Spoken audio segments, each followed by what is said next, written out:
Today's craving is Mars! My favorite Mars ang Captain Calamares!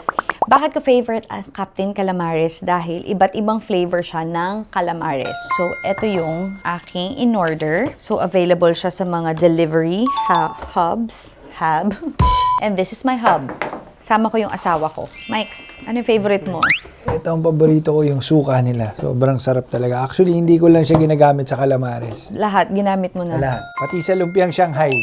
Honey Sriracha favorite. Honey Sriracha, classic, spicy, at yung salted egg. Harap. Ang harap ng Honey Sriracha.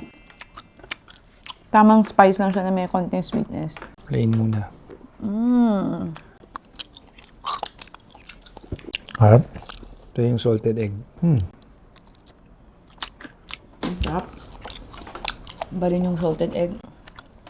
Ang sarap. Mayroon pa nito with rice. Tapos ang maganda, iba-ibang ano siya. Tsaka malambot yung swede. Wait, gusto ko yung ulo. Squid rings. Itong part yung medyo mas malutong. Sinasabaw ko talaga Ulos. siya.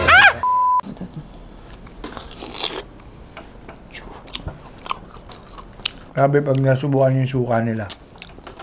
No. Bawang, sili, Sobrang sarap lahat ng flavors with their suka. tentacles. 10 out of 10 tentacles. Pag natapon, sugarcales. Please. Ay, ginawa ko. Ginawa ko niyang panulak yung suka. Ako, Honey Sriracha lang ako. Although, mami gusto tong plain. Kasi kahit may flavoring siya, ang sarap sa suka. Classic. Sarap nito with rice. Pero sarap din siya with parang snacks lang. Nakakabusog. Try nyo na. Order na kayo. Ang tag-us. Ang takas. Tag nyo kami. Kumakain na kayo ng Captain Calamares. Ano ko na-order din yung suka niya.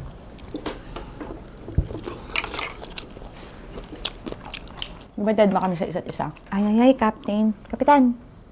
Meron ka ng 73 kapitan na favorite. Yung sa 72 barangay nyo. Tapos yung last, si Captain Calamares. Calamares. Wala siyang pakialam sa akin. Dineded mo ko. Asawa mo ko, nagpakasal tayo 5 years ago, naalala mo. Ano, mag-uusap pa tayo o hindi? Kala ko mukbang to. Pag-usapan natin future natin. Ang dami ko nakain suka. Hoy, kausapin mo ko. Mahal mo pa ba ako? Selos na ako kay Sisi. Captain Calamares. Kaya pala si. Ay siya. Love you.